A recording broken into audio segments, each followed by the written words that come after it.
Thank you everybody for coming. So I really urge everyone to use their devices because we do have monolingual English and Spanish speakers. I would like to say a special thank you to our interpreters, Julissa and Erika, who are here to support in English to Spanish and Spanish to English. So I do encourage, if you are not bilingual, for you to get a device. So si no son bilingües, por favor, agarren un aparativo para la traducción. Muchas gracias Marissa y muchas gracias Erika por apoyar en este esfuerzo. Pero yes, so we're here today. First of all, welcome to SBCC. No. I think I'm just going to speak because I speak very loudly. Thank you guys so much for coming to SBCC today. We are here to host this town hall that is very specifically organized by a wonderful group of people called the United Front Against Fascism. And one of our main goals is to really bring community together to understand what that means and how we can, egregiously create this movement of peaceful, non-violent resistance against everything that's going on. So I would like to thank everyone, and I particularly would like to thank a lot of the colleagues that were here throughout the organizing process. We did one in Huntington Park last month, and next month we're going to have one in Boyle Heights. And we're going around to different parts of the county to really support and give community and a message of hope, but really help everyone understand that we need to become united against what's happening in our community. So thank you to Roofers Local 36. The United Steelworkers are here to speak. UTLA, who's been on the front, helping with students in the LAUSD. Also, I would like to thank Refuse Fascism LA. Amina is always there at the meeting, she never fails, and she's always there to support. Los Rucos, all, Chila, Communist Party USA, SEIU, United Health Workers, and everyone else that came to speak, specifically Marissa, thank you for being here. She is currently the candidate for LA City Attorney, and she right now is a Deputy Attorney General for the state Department of Justice. But she's here on her own because she cares about the community, so thank you. And then we do have some resources from the Mexican consulate who is here, so thank you for showing up. And we also ask that if you put an email in the registration, we're going to send everyone digital resources so that they can access all the important things, right? So I just want to also welcome Gaby, who's going to speak a little bit about SBCC, and then we'll move it along.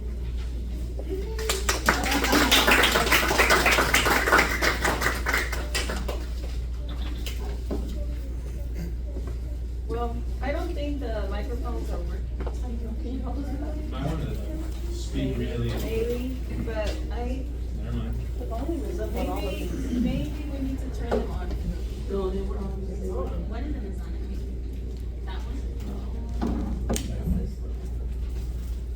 Maybe it's this one. Yeah. Maybe this one. Yeah, this one works? Yes. Yes, okay. So I want to welcome everybody. Thank you everybody for coming out today. I just want to send you guys a message from our executive director, Colleen Mooney. She couldn't be here today, but she just wants to let everybody know that we are here for you, that we are here in support of our communities, and what is happening right now with current administration is wrong. So we are here for you guys, and please, this is home for our immigrants. This is home for our community members, and please don't forget that you're not alone. And we need to continue this fight. So this is my message to you all. I am excited that you guys are all here. I think during these times we need unity. We need to come together because what the administration wants is for us to be ununited, and that's not right. We need to come together in force, and because there's more of us, there is more of us. So I also wanted to show you guys all those amazing pictures. Those are pictures of our community members coming together, doing random acts of kindness in the community, participating in the May Day March, and supporting, it doesn't work anymore, and supporting our immigrants. We are promoting the right to vote. We are promoting everybody using their voices to advocating for what is right. And I just wanna, welcome all of you to this space. This is a safe space. And again, I am excited to see you all here today and do what's right. And let's advocate for what is right. And sí se puede, ¿verdad? Sí se puede. Sí se puede.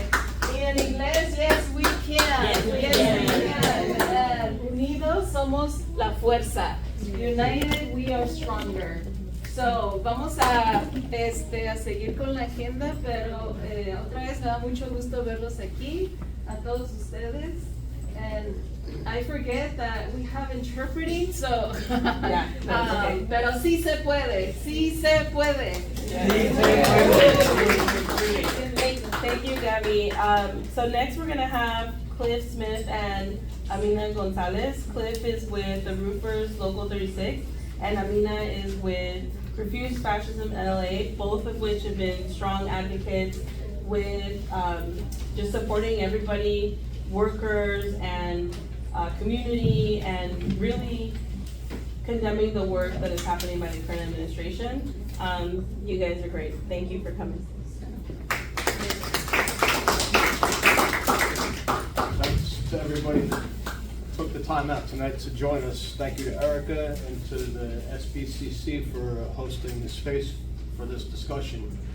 My name is Cliff Smith. I'm the business manager of the Roofers and Waterproofers Union, Local 36 in Los Angeles.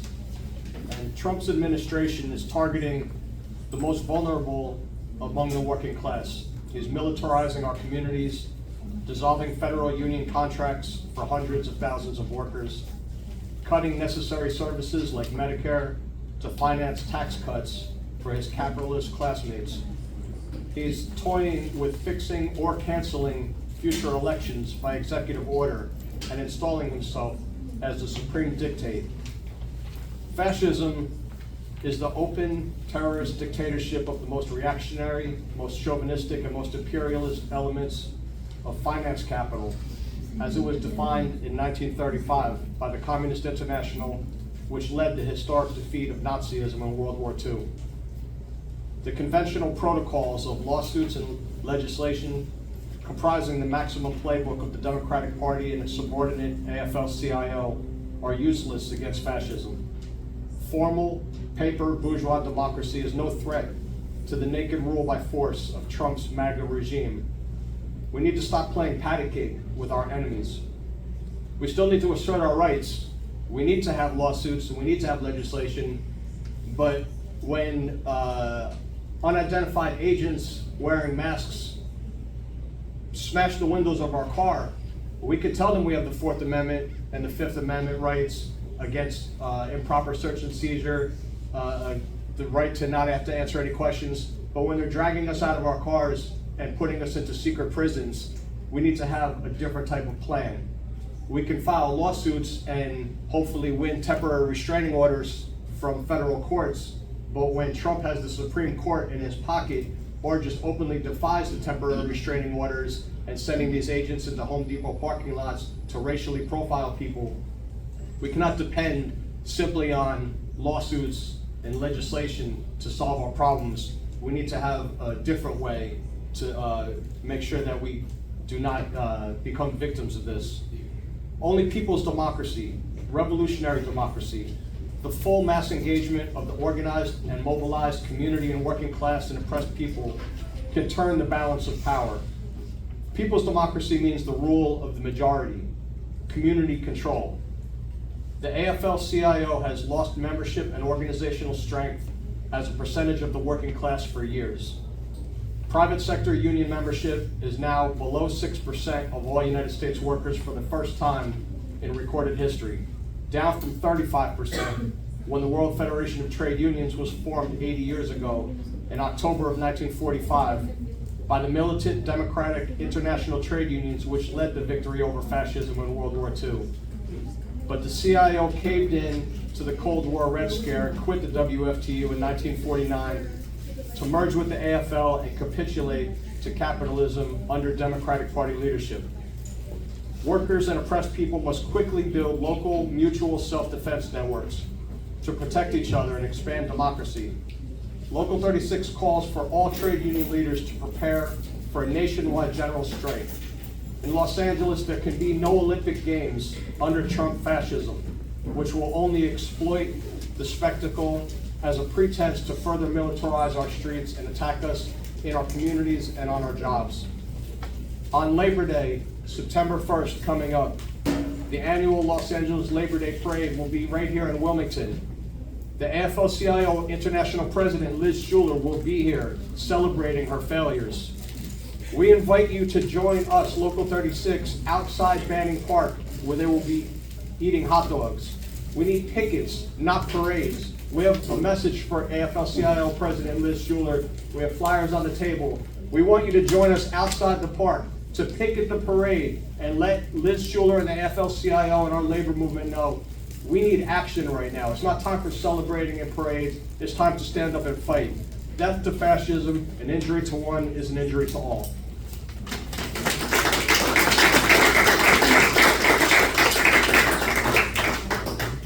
I'm going to keep it very brief. So my name is Amina. I am with Refuse Fascism, and the main mission of the organization is to get Trump and his whole, every single person that's in power right now out of office, out, and not in the next round of elections, but now. And through protests, through people, what we've seen the last few months, right, of everybody pouring out into the streets, and really kind of saying we're not going to let you do this to our immigrant families, we're not going to let you do this to our people, we're not going to let you do this to anybody anywhere around this country and around the world. I think that's really, really important, and that has to continue. And no change has ever come about without people getting in the streets. At the same time, there really has to be a non-compliance, a not going along with business as usual. It's very good that we have the UTLA here, because actually that's an example of when you have your teachers, when you have your educators saying no, we're gonna protect our kids. That's really good. When you have lawyers, as opposed to going along with Trump's program, saying we're not gonna go along with it. When you have the educational system, the universities, going no, we're gonna teach the truth. We're gonna teach science. We're gonna teach all these things. All of this is what we actually need right now. And then I think where we started, right, of everybody coming together from very different perspectives and kind of positions of thinking and whatnot, to really come together to do something that none of us have experienced before. This for a lack of, it concentrates what fascism is, but I think all of us are going through an intense kind of cycle and process, and we have to see this stop. And it's an urgency, it's here. I would invite people. We are, there's a lot I can say about the organization. I won't utilize the space to do that, but I, encourage and welcome everybody to come together to do this, and to come talk to each other, to build up networks and communities, and really to refuse to accept a fascist America. Okay? Thank you.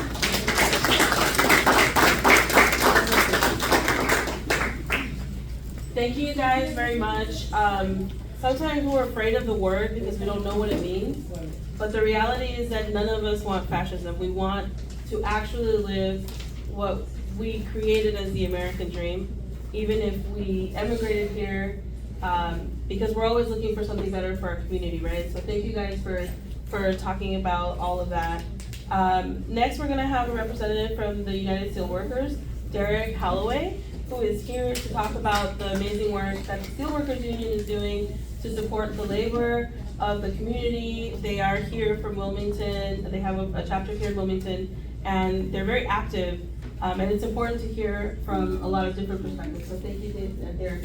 Or Gary. Gary, yes, sorry. Well, let's start with that. My name is Gary. Gary Holloway. I'm the Secretary Treasurer of Steelworkers Local 675.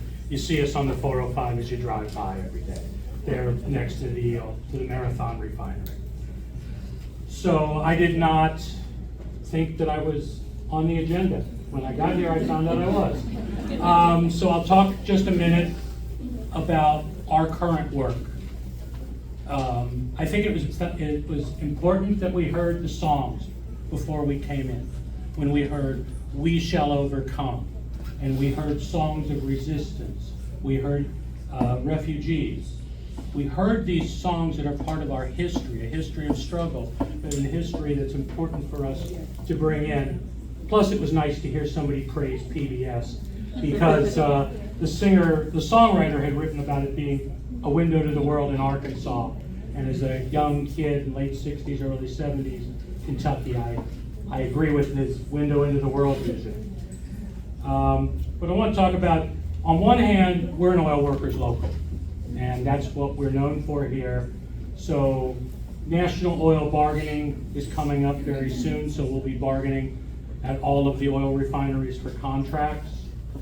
And that's against the backdrop, and we know they're going to be just as wonderful as they ever are, claiming that they're a national security industry, claiming that they're losing money.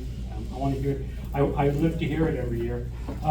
At the same time, they're closing the P66 refinery in Wilmington, which on one hand may help the environment in Wilmington, but will simultaneously destroy hundreds, if not thousands, of jobs. And the question is, what will come to the community to deal with that loss? Will there be a better environment, and will there be jobs for people to work in that are decent human jobs? We're also the local of Carvacheros. And the first days of the most recent attacks of ISIS raids were at car washes. They continue to be, but those first raids were at car washes. And standing with our hermanos y hermanas in a struggle to work, to live, to exist, to have a right to be, that is part and parcel of our work too. And that brings me to the one thing I want to say that I think SBCC is part of, and that I think our local is part of, and I think Cliff and his work is part of. It's building a culture of resistance. We see that culture of resistance on the streets in LA every day. At the detention center, we saw that culture of resistance at Paramount, at the first few days of the raids, at the Home Depot, when ICE just wasn't going to get any, when the community marched out against it. We see that culture of resistance in Cincinnati, when fascists fly flags and armed black community members come to meet them.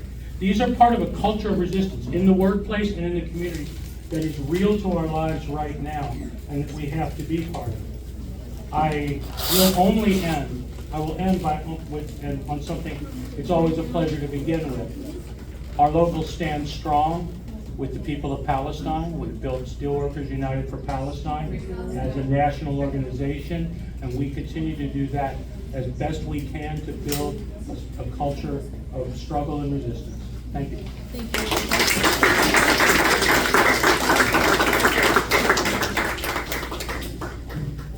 Thank you for saying that, because oppressed people everywhere need to be helped and uplifted, and it's important that that work speaks in our community because we care, because we actually care. Next, I want to introduce Gaby Segovia. Gaby Segovia is a community member of Wilmington.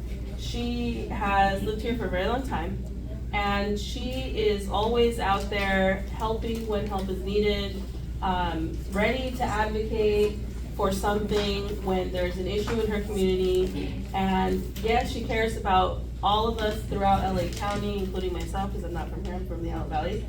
But I love her passion, and I love that she cares so much that she's always saying, how do I help? So, Gaby,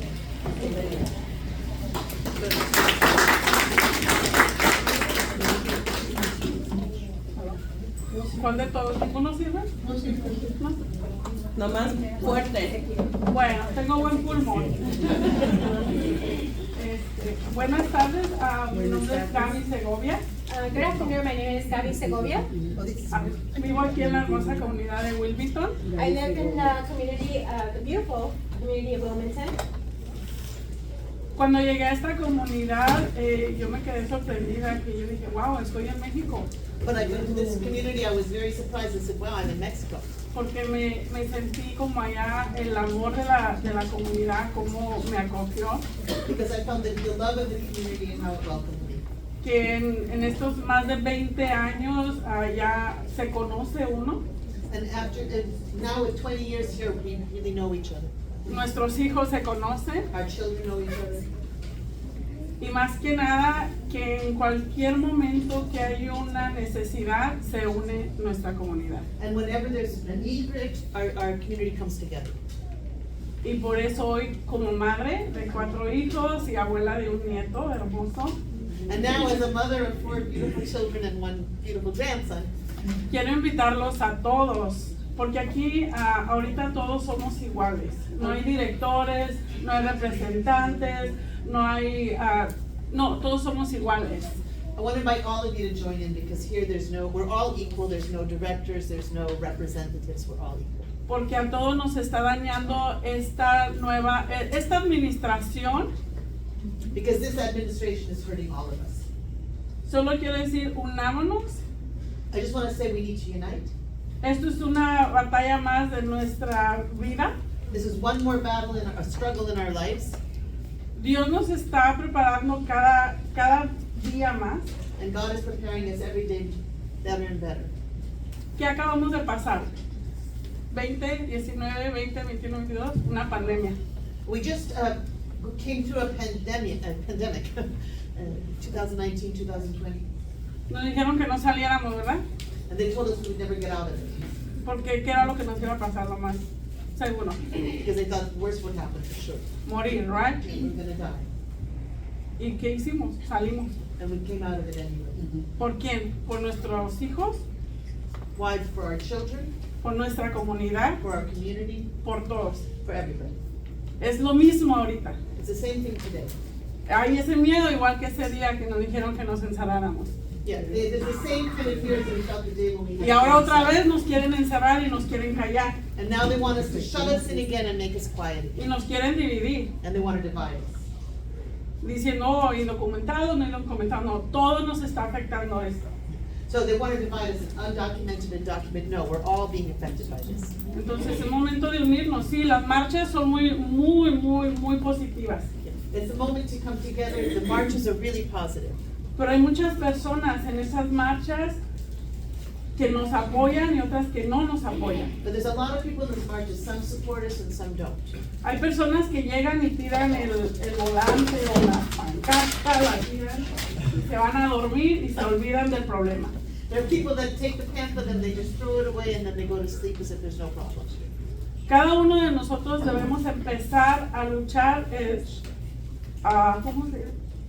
mejor que los de arriba, en nuestra casa, como educando el voto. All of us should be thinking about how to make things better, how to educate people about the vote in our house. Es importante. It's very important. Por mucho tiempo se dice, de política y de religión no se habla, y no se hablaba. Okay. For a long time, people said, let's not talk about politics, let's not talk about religion, and nobody did. Nuestros hijos hoy están escuchando política y migración. And our children today are learning all about politics and immigration. Están perdidos. They're lost. ¿Cámara de Representantes? The ¿Demócratas? ¿Qué es? ¿Por qué ellos deciden? ¿Por qué hay más rojos? ¿Por qué no hay azules? Congress, why do they get to decide? Why are there more red? Why are there more blue? Porque ahí es la lucha, ahí empieza nuestro hogar, And that's where the struggles begins. It begins in our homes. haciendo fuertes a nuestro futuro. Making our children strong. Our future strong. Recordemos que lo que ahorita nosotros hemos gozado, Remember that what we are now hasta enjoying, ahorita que era libertad, which up ¿verdad? to now was freedom, Hasta hace pocos unos meses, up to a few months ago, es el resultado del esfuerzo, el dolor y el trabajo de nuestros antepasados. is the result of the struggle, the effort, and the suffering of our ancestors. Nosotros vamos a ser los antepasados del futuro. We are going to be the ancestors of the future.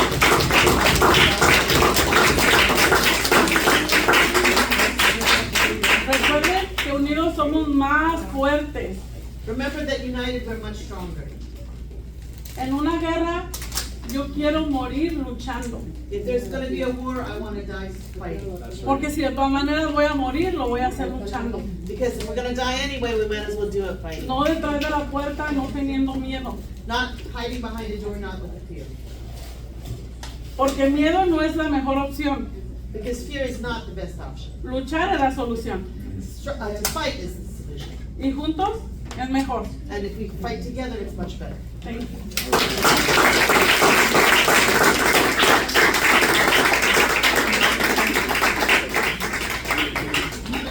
Thank you, everybody. Thank you, Gaby. We really appreciate everything that you do, and we really. It's important to hear people from the community, right? Because it's not just about organizations, government offices, unions, but the people is what make us a group that's united. And when we hear the voices of the community, it is incredibly important. I want to invite Miranda to come up here and speak. She's the elementary vice president of UTLA. The last time you spoke, you made me cry, but I enjoyed everything you said. And she's going to be talking to us about what UTLA is doing to protect our kids as they walk to school throughout the LA Unified School District, and why it's important for us to really stand up because our children matter.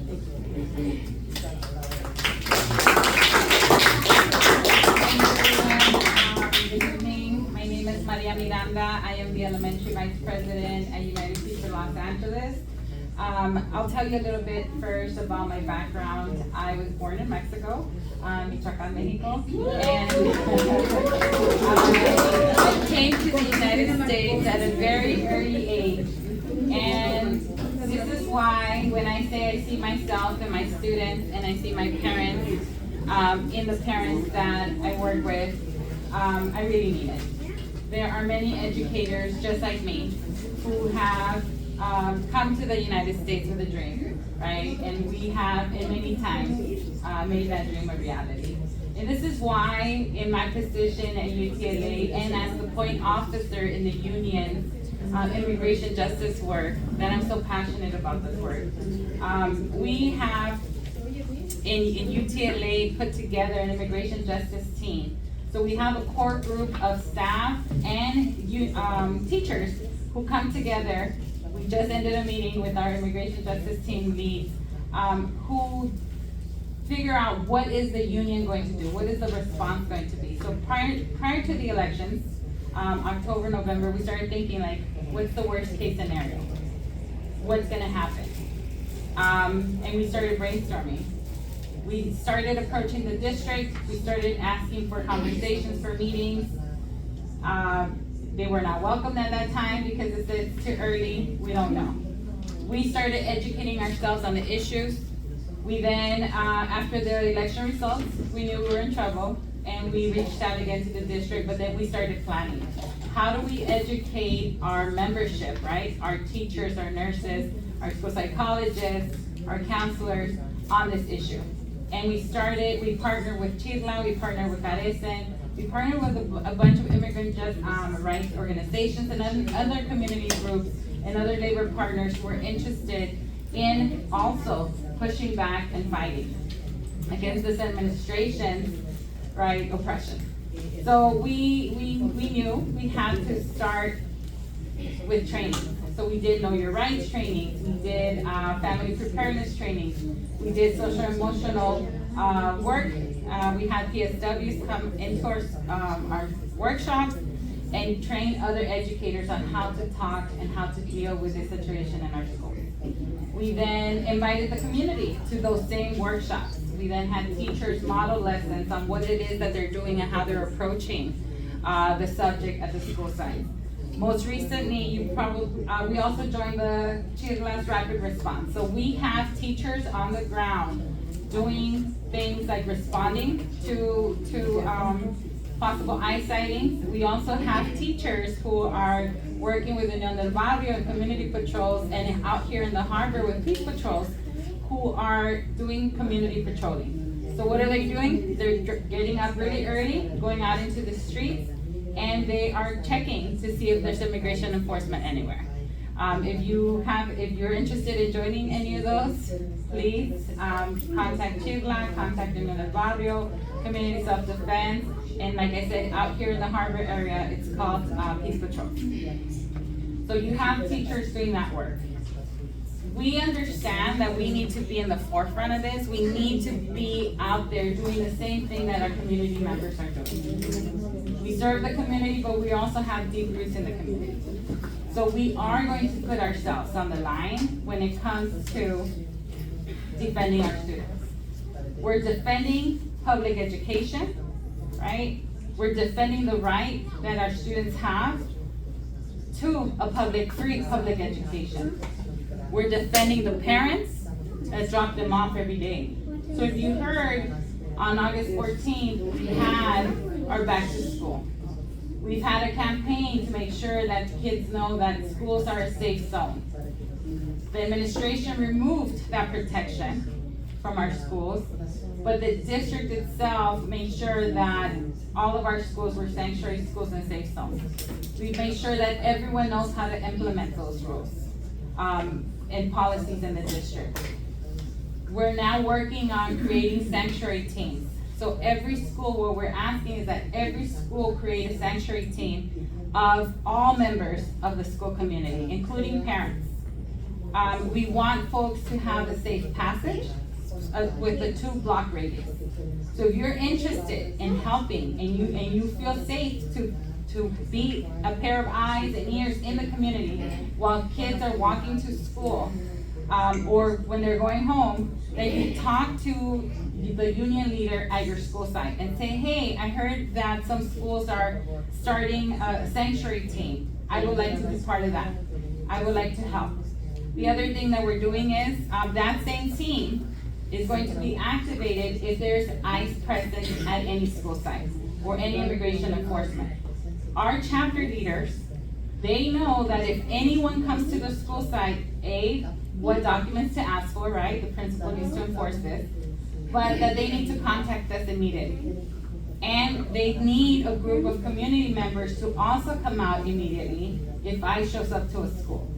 We will come out, we will activate our rapid response team, and we're hoping that the community also comes out. Why? Because we need to secure every entrance to the school.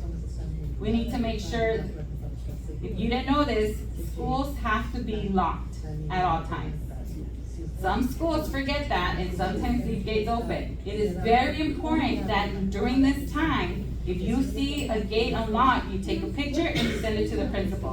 And you say, hey, someone left this gate unlocked. And if you're not worried, you lock it, because you won't get in trouble for locking the gate. They have to be locked. I would let the principal know someone left this gate unlocked. So we secure all the entrances so that no one can come in and no one can get out. I can assure you that teachers want to make sure that no child is pulled from a classroom during our watch. So yes, the districts had policies, but also individual teachers will be making sure that they do all that they can to ensure the safety of our students. We don't want that trauma.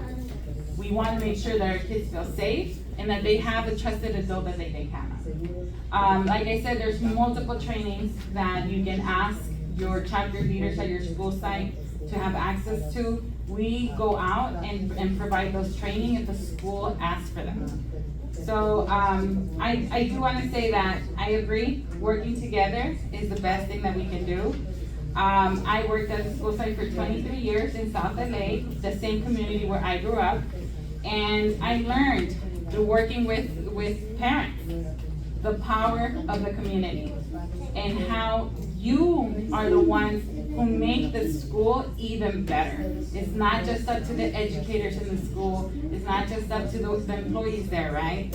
It's everyone working together and everyone having a say. I'll end with one other thing. Parents have input on school safety plans. If you don't have a committee that works on those, you need to start asking to have input, because developing that school safety plan is how you're going to ensure that your child is safe. Just like you have to develop the plan for an earthquake or fire drill or anything else, we demanded that the district have a safety plan for immigration enforcement.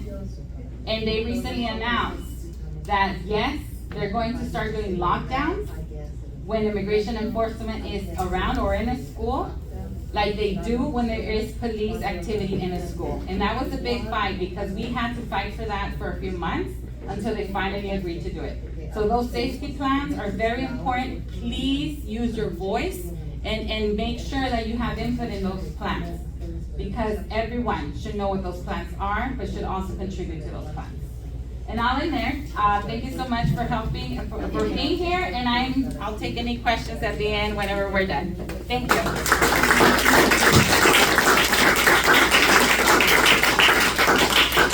Thank you so much, Maria. It's really, really important that we realize that this issue is not one-sided. It's affecting a lot of people. Mental health is a big thing, so everyone needs to take care of themselves because it's coming from all angles. And so, if you know anyone or anyone in your family happens to have been in the unfortunate situation of being detained, we have the Mexican consulate who's here and brought resources. They're at the table here that you're welcome to come and get. Muchas gracias por traer los recursos. And that there are resources for you, available to you. And they have meetings that you can also go to and attend and listen to what they're doing. And so, yes, thank you for coming.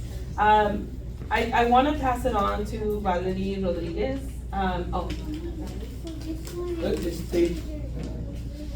Le pediría a la reunión que me permitiera hablar. I asked if I could speak.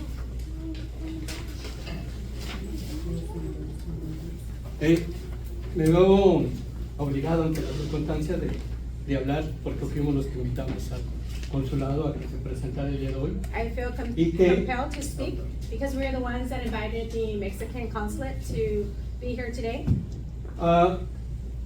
Sí es necesario que el consulado de México pues que pueda presentarse en este tipo de reuniones. It is very necessary for the Mexican consulate to make themselves present in this type of meeting. Porque hay toda una serie de dudas dentro de nuestras comunidades. There's so much doubt in our communities.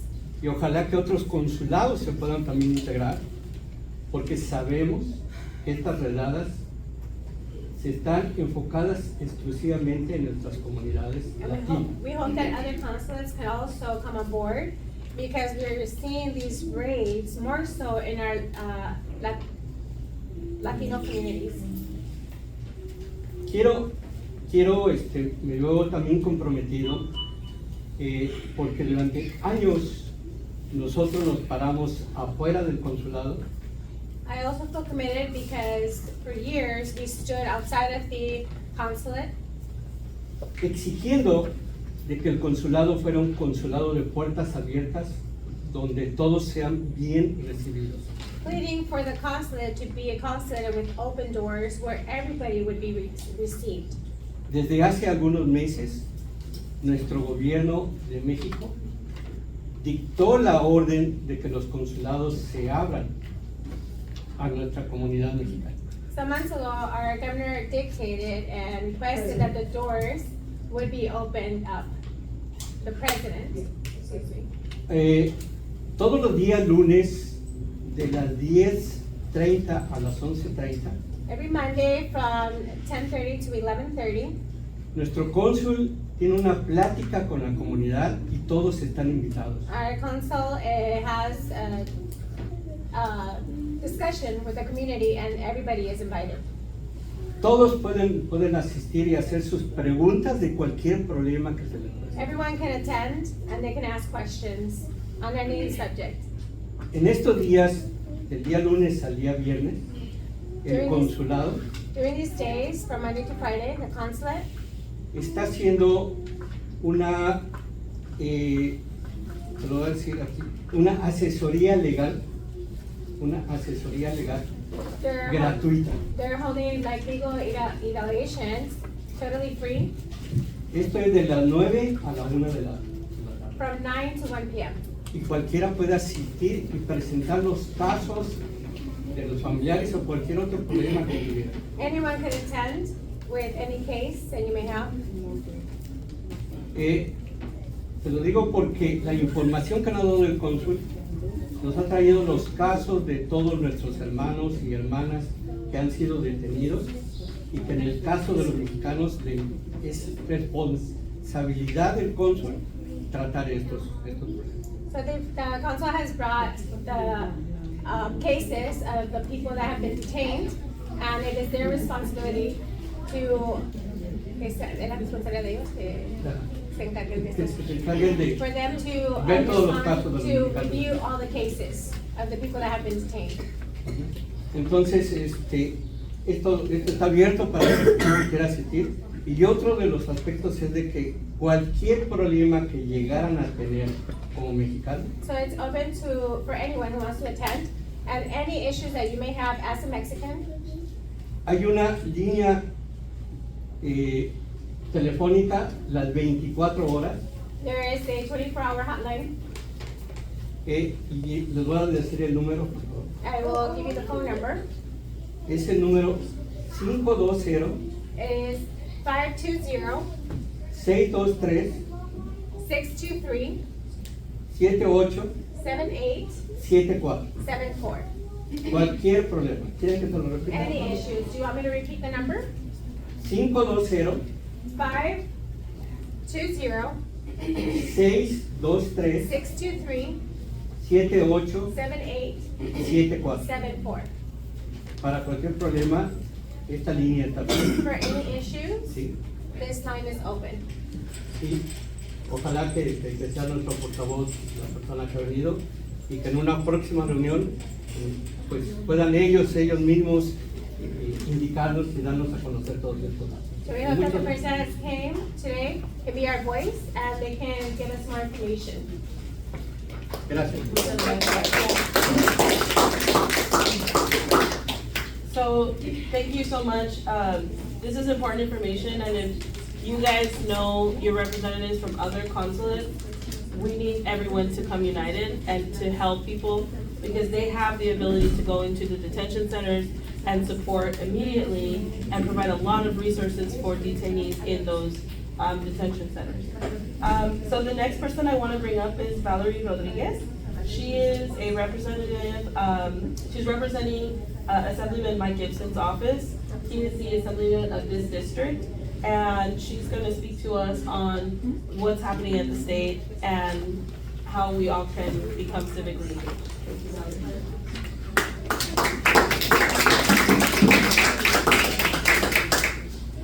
Thank you, Erika. I want to thank SBCC for hosting this event today. My name is Valerie Rodriguez. I am field representative for Assemblymember Mike Gibson, who represents the 65th Assembly District, running from Watts all the way down to the waterfront, which is San Pedro. It represents the areas of North Palm Beach, San Pedro, and Wilmington, my home. Been living here for 25 years, and I am the age of 25. I am a daughter of immigrants from Durango, and that's a little bit about me. The Assembly member continues to be engaged and active in efforts in regards to immigration, and he's going to continue to advocate. We've done things such as organizing marches here in the community of Wilmington with SBCC as a great partner, and that was in the start of February. We then held a unity ride in Compton, started in Paramount, ended in Compton, which everything rose, right? The protests, the ICE raids on June 6th. We continue to stay engaged with the community, hosting Know Your Rights. We've been hosting Know Your Rights workshops since February. Our most recent one was this past week in North Palm Beach. We've hosted healing circles, the community of Watts and San Pedro, to gather the community to pray and heal during this political climate. And we continue to collaborate with organizations such as Orale, Chirla, Operación Esperanza, who is doing mutual aid work in the city of Inglewood, and then Orale Long Beach in Long Beach.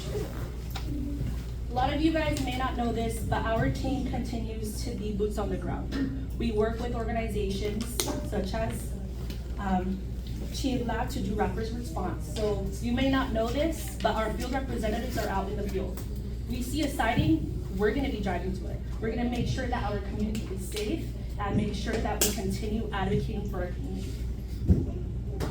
Overall, the Assembly member is dedicated to defending immigrant communities, empowering them through advocacy and education, and ensuring that there is access for essential resources.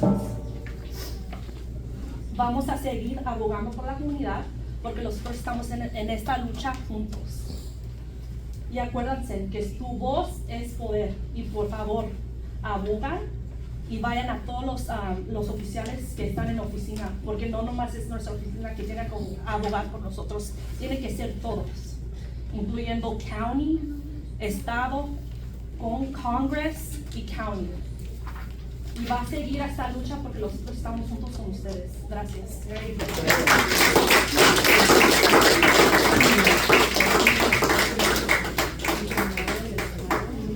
Thank you so much. It's important to hear our representatives' office who are actively involved in this work. Because you elected them, right? That those are the people that represent you, and to know that they are with you and that they are, you know, keeping the mandate of the people is important, because the people is what makes this community strong. You know, it's not top down, it's bottom up. Before we go on to our next speaker, I do want to give a quick shout out to Steph from SEIU USWW who's here. Thank you for showing up and being here. I'm not sure if you wanted to say something before we go, because we're going to do a couple of Know Your Rights trainings, but you're more than welcome to speak. Aside from that, maybe at the end. Aside from that, the next person that I wanted to invite to speak, and her name is Marissa Roy. She is currently a Deputy Attorney General for the state DOJ, and she's here on a personal level because she felt it was important to be here. She is also the candidate for LA City Attorney, so take that go.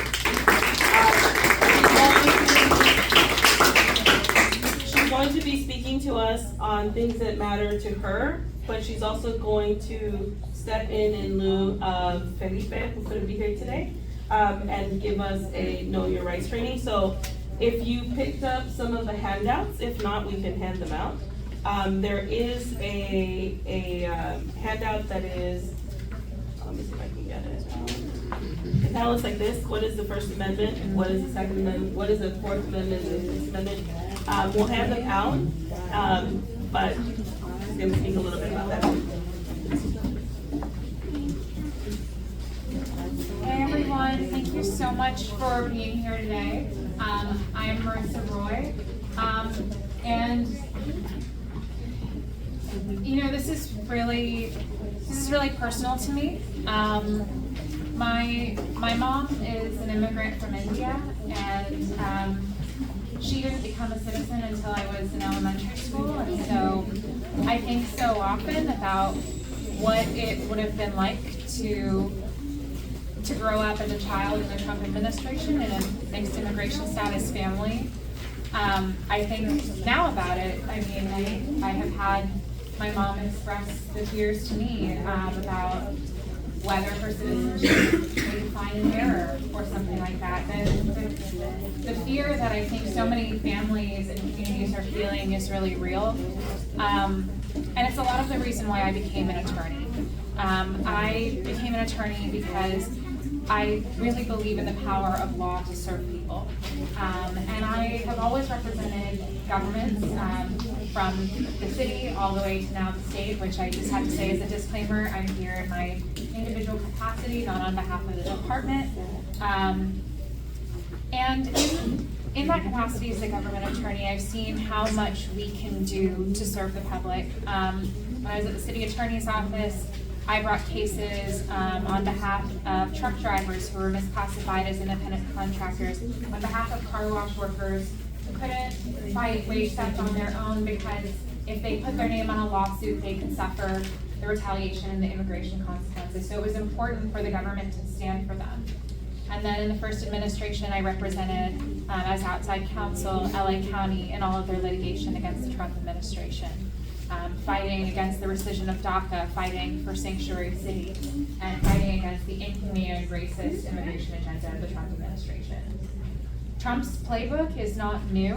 His goal is to exhaust us and to terrify us.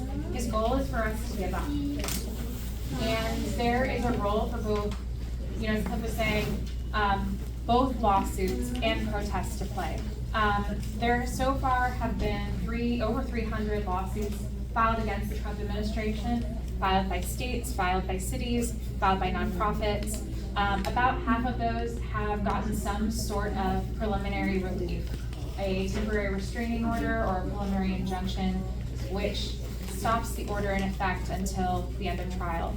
These are delay tactics. They're not kind of the final resolution. That comes from us. And I think it's important to be honest that Trump does have the Supreme Court. And it does mean that some of these temporary orders are getting reversed. It also means that sometimes Trump is just deciding to disregard these orders altogether. The picture is a lot more mixed than it was the first administration. But lawsuits are still part of the solution because we're seeing real results from them too. At the Attorney General's office, the Attorney General is fond of saying that our office files about one lawsuit a week against Trump, sometimes more, and that has had important gains. Trump has had to roll back different executive orders because of our lawsuits. One recent one was the Department of Education restored a lot of grants that had been frozen because of the Department of Justice, because of California's lawsuit. But we were also kind of seeing a mixed bag too. The state of California sued when Trump federalized the National Guard and brought troops to LA. It won from the district court, but then it was reversed by the Ninth Circuit, which meant, or the temporary restraining order was paused by the Ninth Circuit. That is actually in trial right now. I'm very optimistic, hopefully, about the result. But ultimately, what got the troops to leave was the sustained pressure from the community, was everything that we were doing to make sure that we were going to protect our communities from troops. And that's where you have lawsuits playing part of the role, but it's not all of the role. Our sustained community engagement, our power in the crowds, our courage, that is a necessary part of this too. Because we have another example, the lawsuit that Sheila and so many other immigration groups filed against ICE because of their unconstitutional tactics. We won a temporary restraining order, and that temporary restraining order was upheld by the Ninth Circuit. But the thing is, we've seen ICE completely disregard it. And in that scenario, what we need is for the community to document so that hopefully there will be some contempt motions, hopefully there will be accountability. But it's that partnership between community, it's that partnership between community and the courts. So that's sort of a landscape of what litigation is looking like and how the state of California and other states and cities like San Francisco and San Diego across the country or across the state are helping. But it's not the only piece of this. So I also wanted to talk to you a little bit so that you know your rights, because that is absolutely critical. I'm going to say as a disclaimer that what I'm about to tell you is legal information, not advice. So I'm not here in that capacity. But we do have rights, and it's really, really critical to remember that you have rights under the Constitution no matter your immigration status. There are a lot of Trump trolls that like to misinterpret the Constitution and think it only applies to some people but not others. That is simply not true. We all have the rights under the Constitution. So some of the critical ones, we have the Fifth Amendment right to due process. What that means is that you have a right, for example, and also the Fourth Amendment right against unreasonable search and seizure. So what that means is that if ICE shows up at your door and knocks, you have the right to ask for a warrant. You don't have to open the door. You can ask if they have a warrant. You can ask if they slide it under the door. And that warrant has to be signed by a federal judge. There have been a lot of situations that have been documented where the ICE agents don't have a warrant signed by a federal judge. What they have instead is a notice from the Department of Homeland Security. That is not the same thing. It has to be a warrant by a federal judge and signed. It has to have the address, the right address on it, and the right name on it. Otherwise, it's invalid. And if they do not have a valid warrant, you do not have to open the door. Another thing to note is that if you or a family member is detained by ICE, you have a right to an attorney. You have a right to remain silent. You have a right to an attorney. That's your Fifth Amendment right. Just some practical tips are to make sure to carry documents on you. I have my passport with me at all times. Make sure to and have information networks, know the Cheer Law hotline, because they activate a network of volunteers, including legal counsel that can get to you. And it's important to have that number memorized and written down. And I think the red cards, which I see over there, will have a lot of this information too, so that if you have ICE appear at your door, oh, perfect. And we have the Rapid Response Network here. The flyer is over there. So these are going to be the Rapid Response Network numbers for LA County, Long Beach, the Inland Empire, and Orange County. And then it's also really important to understand your First Amendment rights. So if you are witnessing an ICE raid, you have a right to document. Anything that is in plain view in public, you can take a photograph of, you can record. Do so please at a safe distance, but remember that you do have that right. And do so, the federal government, there's a balance between documenting at a safe distance, making sure not to obstruct so that you are not exposing yourself to arrest. But you can document it at a safe distance and then report that to the Rapid Response Network, because that's critical evidence to show non-compliance with the temporary restraining order and help build the case that ICE and their agents are in contempt of court. You also have a First Amendment right to protest. You have a First Amendment right to say that ICE is engaging in unconstitutional behavior. And just remember that this is a time when the federal government is trying to silence us with fear. And so it's important to know these rights. It's important to have these resources, have these numbers memorized, because they will activate a network of volunteers, including attorneys, who can get you or family members help. And I think those are the main points that we were going to cover. There are more resources in terms of the full write-out of the amendments and what that means, as well as all of the numbers for the Rapid Response Networks. Thank you so much.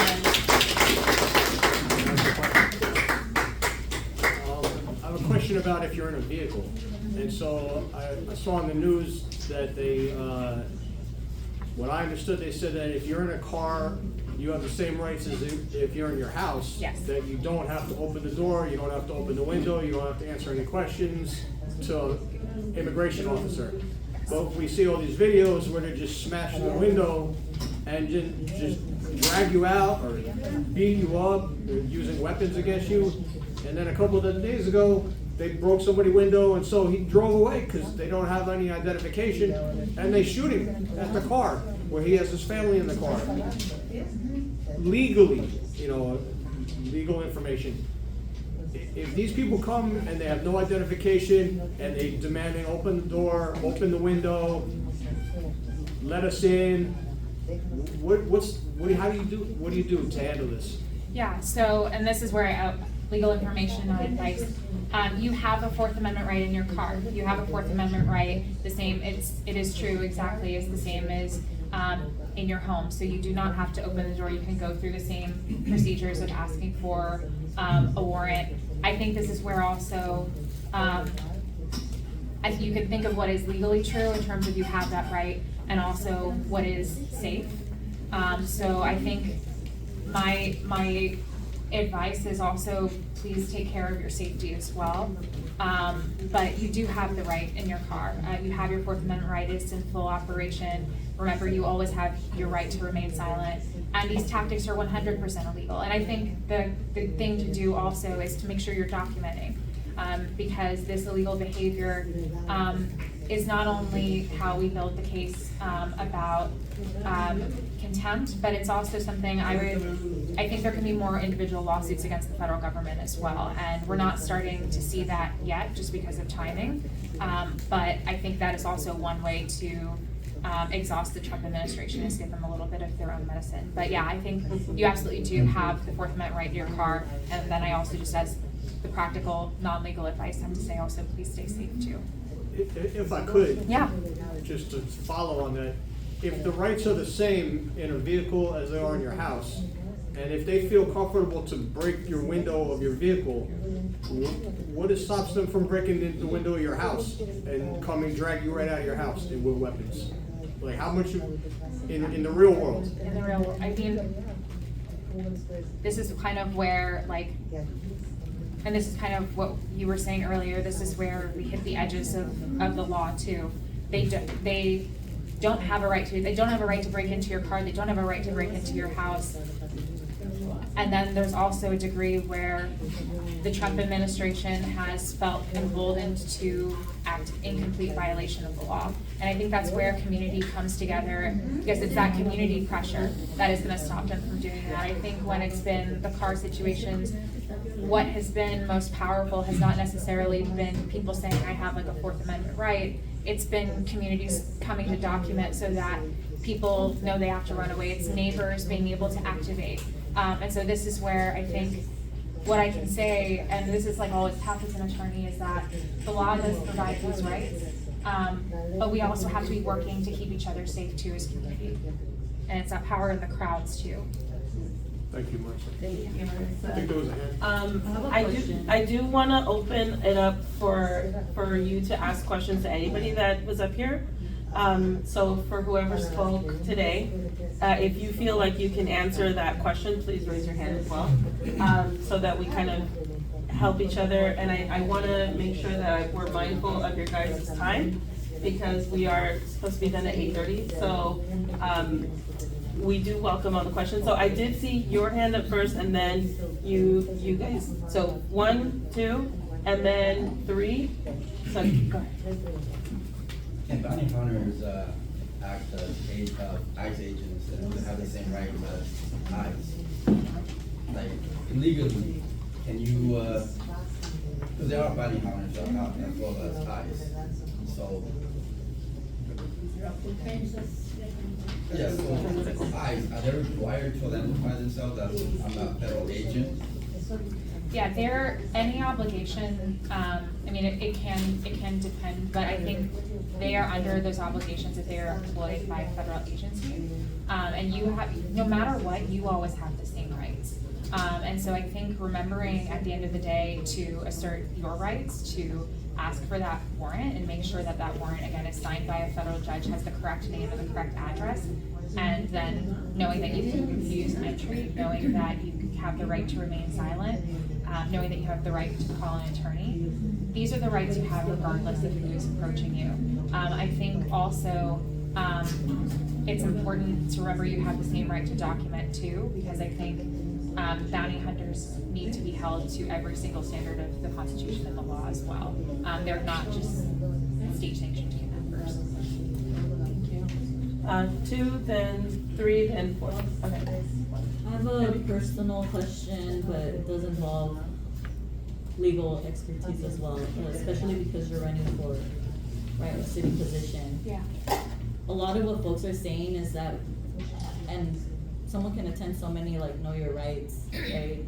But in the situation, what's on paper and what's being decided in the courtroom, there's no accountability. And so this is similar to the police force as well, because they are collaborating with us. And we have, our city is bankrupt because of all the liability chaos of abuses and scandals that the police are having on our youth that are in jail, and folks that are in jail, and people on the street.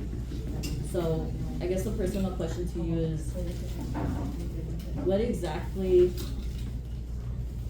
are the next steps that the community can do to actually have some kind of accountability for safety that is outside of these systems? Because we need to rebuild something new, and we can't rely on the same ones as before. Yeah, I think, you know, it is like deeply personal, because I think, you know, as someone who has been an attorney kind of in government my entire career, I wouldn't be in this position if I didn't believe in the law. And then to see evidence again and again and again that the law is not living up to that promise, it's hard to sort of hold those two things. I think it's important for all of us to know, to try to use every single tool we can. I think that in particular, when I think about the role of the city and what the city attorneys should be doing, a huge part of it is making sure that we're fighting more than we are right now. The city attorney was largely absent from any lawsuits against the Trump administration until council filed a motion to make her join the ICE lawsuit. There was no proactive efforts. You know, we've had protests before. We have consent decrees that are supposed to prevent non-lethals from being used against protesters. And if anyone should be ensuring that the city is respecting First Amendment rights, it should be the city attorney acting proactively to make sure that we're preventing harm instead of kind of reacting after the fact, instead of prosecuting protesters with bias. So I think from like the role in terms of running for this office, a huge part of it is making sure that we're respecting civil rights first, that we are protecting the rights to speech, particularly right now, and we're not criminalizing protest and free speech. And then I think in terms of community, what we need to keep doing is making sure that we are documenting to hold government accountable. And it's not just the Trump administration, you're right, it's holding our local government accountable too, and our state government. Because at the end of the day, I still think the reason that troops were driven out wasn't, as much as I would love to say it was the AG's lawsuit, it wasn't. It was the crowds, it was the pressure, it was how bad a look it still was. And I think that is how we create change, is like we still need the sustained community pressure, bringing attention to these issues, I think that the continued documentation of not just how Trump has been violating people's rights, but the violations at the local level have an impact. And so I think I don't know if it's the top thing that comes to mind for me, even if it doesn't sound like enough. I think it's incredibly impactful. Thank you for that question, because we do have people in our community who unfortunately had relatives in LAPD custody who were handed off to immigration enforcement. Yeah, and that is egregious because it's a clear violation of what laws the state has, and we cannot be afraid to call it out. Because on one side, they're taking their wonderful pictures for their activities that they're doing, but on the other side, they're continuing to demean our community. And that's kind of where the city attorney needs to be much more active in making sure that no department is sharing information with ICE and the federal government, and really making sure that we actually have the protective measures in place so that we're complying with the state sanctuary law and our city sanctuary law too. Thank you. Rosana? Yeah, well, my question is for the teacher. Okay. Maria? Any questions? You're up. Okay. No, because I was on first day of school in my neighborhood, area, and I don't have any children in elementary. I don't have any children in school, you know. But I would still like to be able to help, and I saw a couple of grandma types like me that, you know, we could very well be out there patrolling, you know. And but so how do we communicate with the shop steward or the person that you said, you know, ask your lead person? How do we communicate with them so that we can be a part of this? And maybe we organize the grandmothers and the grandfathers who have a little bit more time, you know, but we can make more time to help patrol, because it is disgusting that they're picking on our children. Absolutely. So every school or every work site has what we call a chapter leader, but all you have to go is ask any teacher who is the union leader at the school site. Usually that person wears a red shirt like the one I'm wearing on a Tuesday. Most teachers will wear red if the school is very organized on Tuesdays. But for sure, the leader will wear a red shirt on Tuesdays. You can ask the parent rep or community rep at the school site in the parent center if they know who the union leader for UTLA is, and they'll give you a name. So what you can do is then just leave a message in the office for that person and write down your number and have them contact you. But any teacher would also be able to say, oh, it's so-and-so, give me your information and I'll share it with that person. And then they would call you. Because like I said, in 2 weeks, we're gonna roll out our sanctuary teams with teachers. So every union leader at the school site is going to hear that message if they attend our meetings. And we have a pretty high rate of people who show up to our meetings. And they'll be able to roll that out. A lot of the schools started doing that in the spring. And they have already a list. But that is how you would be able to get involved, because that is the point person. And if they're not the one leading that specific work, they have somebody who is assigned to lead that work. Yeah, but the community reps in your parent centers will also be able to tell you who's in charge and how to connect you. So it might not happen the same day that you go, but it will happen within a day or two. Thank you so much. Carlos, you had a question? Yeah, my question is for the Deputy Attorney General. There are hundreds of lawsuits being filed and being filed at the federal level. Is this overwhelming the federal court system? Would you be able to share like how they're doing? The federal court system is kind of always overwhelmed, if I'm being honest. But I think the thing that's really unique about the Trump lawsuits, or the lawsuits against the administration, is they're often fast-tracked because you have groups that are trying to get early relief through a temporary restraining order or preliminary injunction, which allows you to get relief kind of at the beginning instead of waiting to go through the whole court process and get it at the end. And so we actually have been able to see very quick action and quick results. Litigation often takes, unfortunately, years to sort of see justice, but these are lawsuits where we can get action a lot quicker. The courts, of course, are kind of always overwhelmed, but I think as someone who's kind of actually worked for a judge for a year during the Trump administration, these were also the reason we live and breathe as well. And so in the court system, I know that there are so many judges who know that these are the most important cases and are giving it their all and their full attention. So yes, they are overwhelmed, but I don't think that means, I think they know the importance of these issues. Thank you. Thank you so much. Gaby, had a question? No, más que nada hacer el comentario escuchando las preguntas. More than anything, I'd like to make a commentary having listened to the questions. Este tipo de asambleas es para entender que todos sabemos que ahorita los derechos no se nos están respetando. These kinds of assemblies is because all of us know that right now our rights are not being respected. Y hasta los abogados saben, o sea, ellos están así como... Even the lawyers know it. Yo si fuera abogada me sentiría como tonta diciéndoles tienen derechos cuando ayer le quebraron el vidrio hace 2 días a un padre y a sus hijos lo balacearon, right? If I were a lawyer, I would feel a little bit silly saying we have our rights when we know that they just broke the windshield of a family, a family windshield. Entonces, sé que estamos preocupados y hago, pero ¿por qué si tenemos derechos? Y más que nada hay que tener fe que lo vamos a vencer esto, ¿ok? Dice, vamos a documentar, a grabar, día, hora, fecha, ayudar. Si están a alguien arrestando, ¿cómo te llamas? ¿Dónde vives? Dame el nombre de tu familia, hablarle, moverse, la línea de apoyo, las organizaciones. Esa es nuestra estrategia. Ahorita ya no es si tenemos o no tenemos derecho, tenemos que unirnos.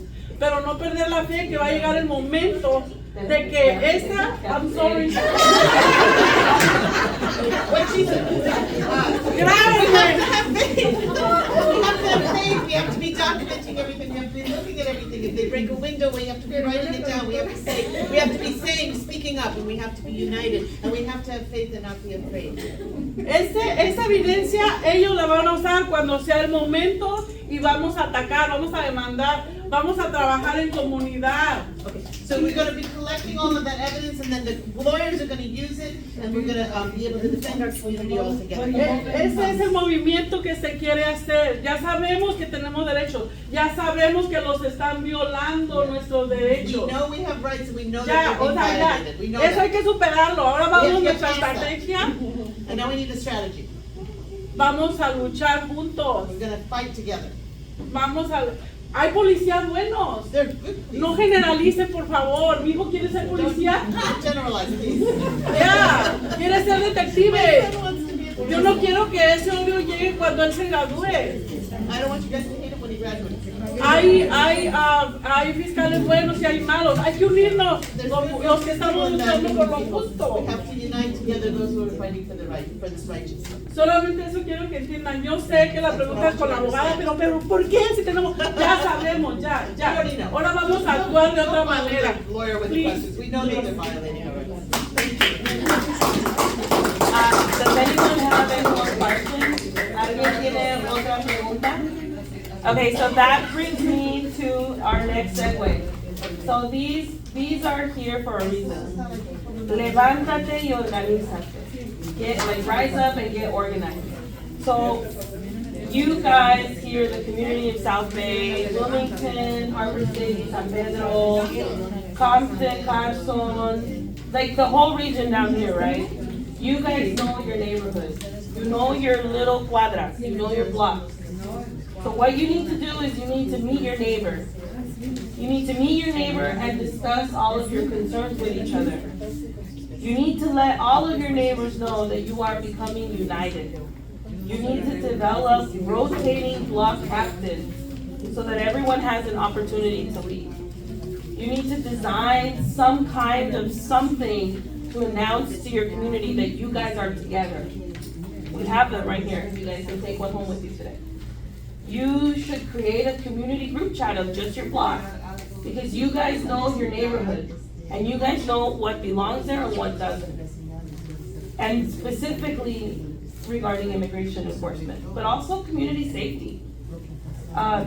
You need to keep an eye out on each other and offer mutual aid, which is something that we are a big fan of, because all of the pictures you see, there's some capacity of mutual aid happening in these photos. If we help each other, then we are good. But if we don't, and we say, oh, well, that person's dealing with their own stuff, I don't want to get involved. You could be the person that helps that person have a better life. You need to let your local representatives know how you feel.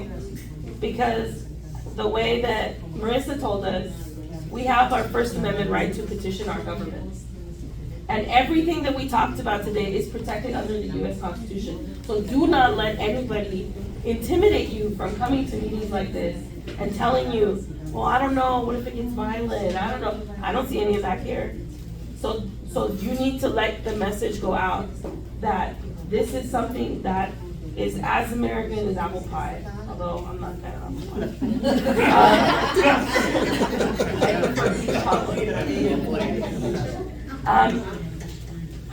The most important thing you can do is to start organizing in the most smallest level, because if every block of your community organizes, then nobody's gonna fuck with you.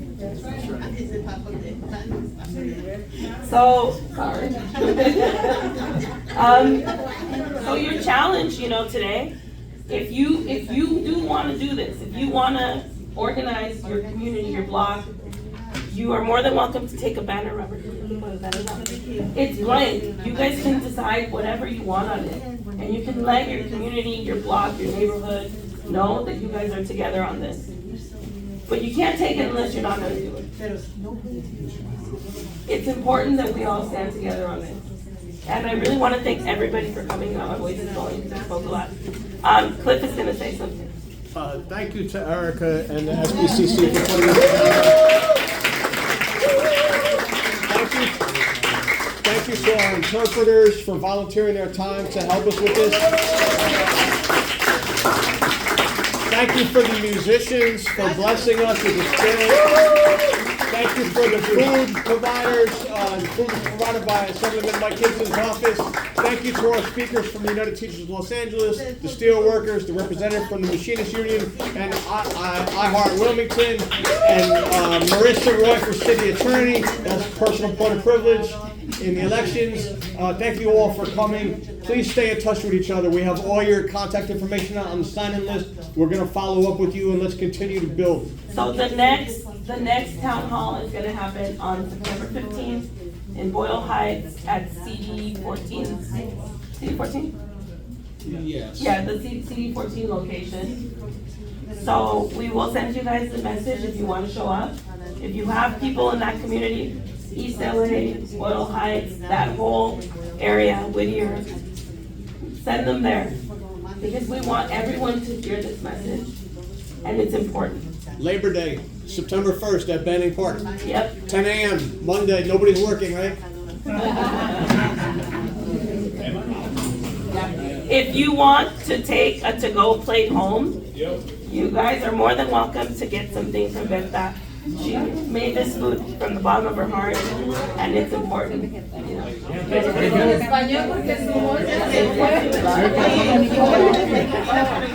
Todos los que tienen el sistema de traducción, por favor, de este lado lo vamos a recolectar. Gracias. Y hay más comida para las personas que gusten llevar. Hay comida, ¿ok?